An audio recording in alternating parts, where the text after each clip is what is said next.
Hi everyone. SC र 11-12 को board एक्जाममा chart इन्टरप्रिटेसन्सबाट फुल marks लिएर आउन चाहनुहुन्छ त्यसको लागि आजको भिडियोले तपाईलाई सपोर्ट गर्नेछ। हामी हरेक कुरालाई ब्रेक डाउन गरेर वन बाइ वन स्टेपमा सिक्नेछौँ।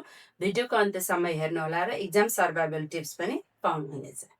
आज हामी 3 स्टेप मेथडलाई फलो गरेर चार्ट इन्टरप्रिटेसनको बारेमा जान्नेछौँ।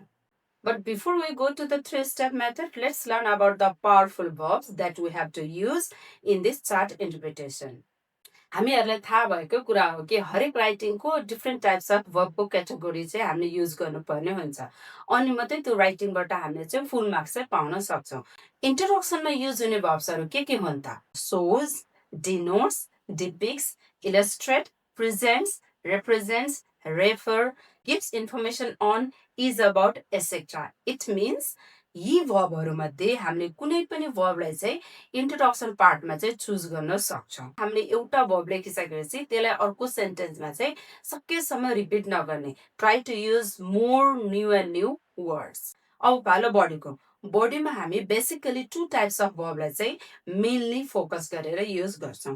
फर्स्ट भर्ब क्याटेगोरीले चाहिँ इन्क्रिमेन्टहरू देखाउँछ भने सेकेन्ड भर्ब क्याटेगोरीले चाहिँ डिक्रिमेन्ट देखाउँछ। हाम्रो राइटिङलाई मोर इन्हान्स गर्नको लागि हामीले एडजेक्टिभ पनि युज गर्छौँ and at the same time adverbs पनि युज गर्छौँ।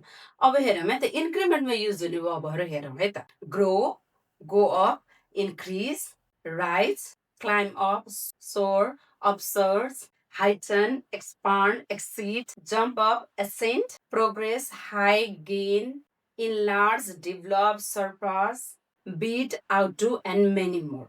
अब हामी डिक्रिमेन्ट देखाउने डिक्लाइन केही घटिरहेको छ भनेर देखाउने चाहिँ भर्बहरू हेर्छौँ।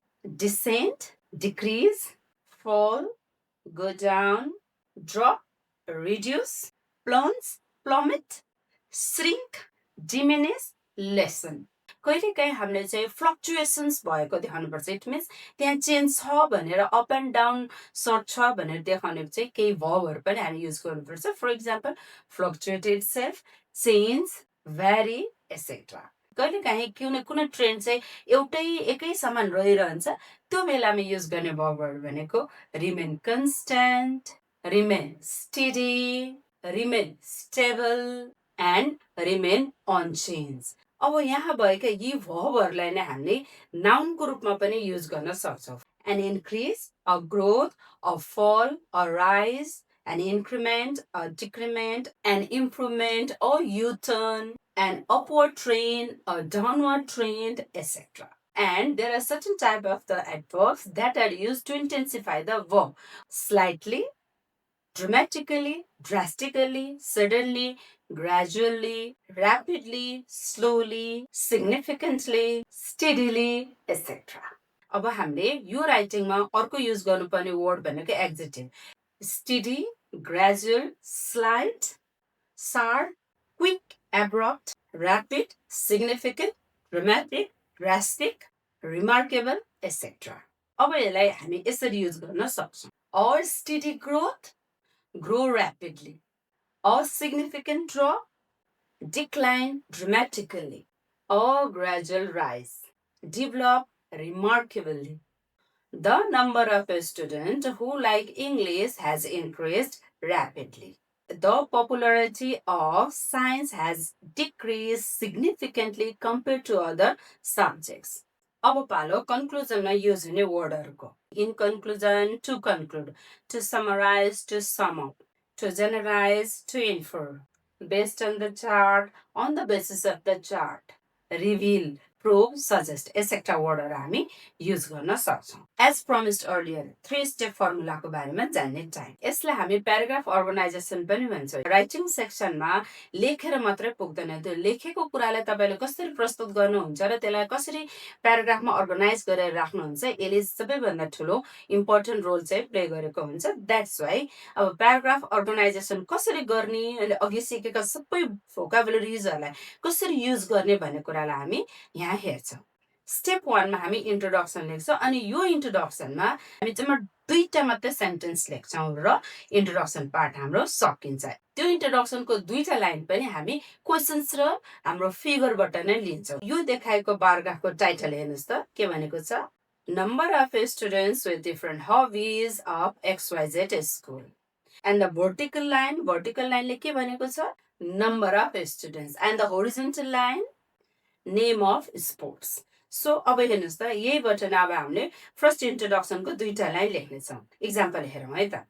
The given bar graph illustrates the number of students at XYZ school who engage in different hobbies. The vertical axis represents the number of students, while the horizontal axis represents name of the hobbies. अब पालो step 2. Step 2 मा हो body को, and this is one of the most important part from where you can score the highest marks. यहाँ चाहिँ हामीले जति सक्छौं त्यति धेरै new and new verbs introduce गर्ने. अघि हामीले verb, adjective, adverb, noun जे सिकाएको थियौं तिनीहरु यहाँ युज गर्ने. Apart from that, यो प्याराग्राफमा हामीले चाहिँ जति सक्छ धेरै चाहिँ कम्पेरिजन र कन्ट्रास्ट, सिमिलरिटिज के छ, कम्पेयर के गर्न मिल्छ र के कन्ट्रास्ट छ त्यो कुरालाई पनि यहाँ हामीले मेन्सन गर्नु पर्छ. त्यसैगरी यो प्याराग्राफमा हामीले लिंकिङ वर्ड्सहरु जस्तै similarly, meanwhile, additionally, on the one hand, on the other hand जस्ता वर्डहरुलाई पनि युज गर्न सक्छौं भने कम्पेयर गर्ने फ्र्याक्सन्सका वर्डहरु जस्तो 1/3, 2/3, half a, third, double, twice जस्ता वर्डहरु युज गरेर पनि राइटिङलाई चाहिँ अझ हामी स्ट्रङ बनाउन सक्छौं. And another important thing is that you are not supposed to limit yourself within the one paragraph in this body part. I strongly recommend you to have minimum 2 paragraphs in a body part. As shown in the graph, gaming is the most popular game among the students, with 50 students choosing it. Meanwhile, social media is the second most preferred hobby, attracting 40 students, which indicate a drop by 10 than the gaming. The number of students choosing social media is as twice as students choosing music. यहाँ हामीले compare गरेका छौं. केलाई compare गर्यौं? गेमिङलाई, social मिडियालाई अनि म्युजिकलाई. Gaming र social मिडियालाई compare गर्दाखेरि social मिडियालाई हबीको रूपमा चुज गर्ने स्टुडेन्ट्सको नम्बर चाहिँ 10 कम छ भनेर देखायौं भने सोशल मिडिया र म्युजिकलाई कम्पेयर गर्दाखेरि चाहिँ सोशल मिडिया चुज गर्नेको नम्बर डबल छ. कसको भन्दा त म्युजिक चुज गर्नेको भन्दा भनेर चाहिँ हामीले कम्पेयर गरेका छौं. यसरी नै हामीले चाहिँ बडी पार्टमा कम्पेयर, कन्ट्रास्ट र सिमिलरिटिजहरु चाहिँ फाइन्डिङ गर्दै जान्छौं. अब चाहिँ थर्ड स्टेप मिन्स कन्क्लुजन. कन्क्लुजनमा पनि हामीले जेनरल ट्रेन्ड के छ, what is the change that we notice in the graph or in the pie chart or in the line graph भनेर चाहिँ स्टेट गर्ने र अनि एन्डिङ गर्ने. In conclusion, the graph highlights the fact that the students at XYZ school prefer digital-based hobbies than the digital-free activities. Remember, तीनटै स्टेपमा हामीले कहीँ पनि हाम्रो ओपिनियन दिन पाउँदैनौं.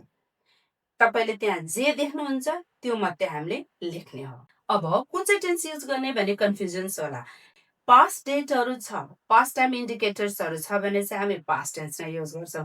प्रेजेन्ट डेटा छ भने प्रेजेन्ट टेन्स नै युज गर्छौं. फर एक्जाम्पल अहिले हामी 2082 मा छौं, 2081, 2080 र त्यो भन्दा अगाडिका डेटहरुको कुनै डेटा छ भने चाहिँ पास्ट टेन्स युज गर्छौं. बट 2082 कै डेटाहरु छ भने चाहिँ हामी प्रेजेन्ट टेन्स युज गर्छौं र कुनै पनि डेट मेन्सन भएको छैन भने obviously हामी प्रेजेन्ट टेन्स नै युज गर्छौं. अब रह्यो टाइम म्यानेजमेन्टको कुरा. क्वेशन्समा दिएको फिगर र क्वेशन्सको टाइटल हेरेर त्यसलाई प्लानिङ गर्ने टाइम चाहिँ तपाईसँग 2 देखि 3 मिनेट छ. तपाईले 10 देखि 12 मिनेटमा चाहिँ यो चार्ट इन्टरप्रिटेसनको चाहिँ सेक्सन सक्नुपर्ने हुन्छ. अब पालो एक्जाम सर्भाइभल टिप्सको. कहिलेकाहीँ हामी जति मेहनत गरे पनि मेमोराइज गरे पनि ती सर्टन भर्बहरुलाई चाहिँ हामी मेमोराइज गर्न सक्दैनौं. प्याटर्न, स्ट्रक्चर, त्यो टेम्पलेटलाई याद गर्न सक्दैनौं. त्यो अवस्थामा के गर्ने हाम्रो कमजोर भाइ बहिनीहरुले भन्दाखेरि सकेसम्म छोटो भन्दा छोटो सेन्टेन्सहरु लेख्ने. क्वेशन्समा आधा भन्दा धेरै इन्फर्मेसन दिइसकेको हुन्छ. त्यसैको बेसमा जेनरलबाट स्पेसिफिकमा एन्सर लेख्ने. त्यो हाईएस्ट ट्रेन्ड के छ, लोएस्ट के छ, चेन्ज भइरहेको छ कि फ्लक्चुएसन छ कि त्यो हेर्नुस्. तपाईले जे देख्नुहुन्छ त्यति मात्रै लेख्नुस्.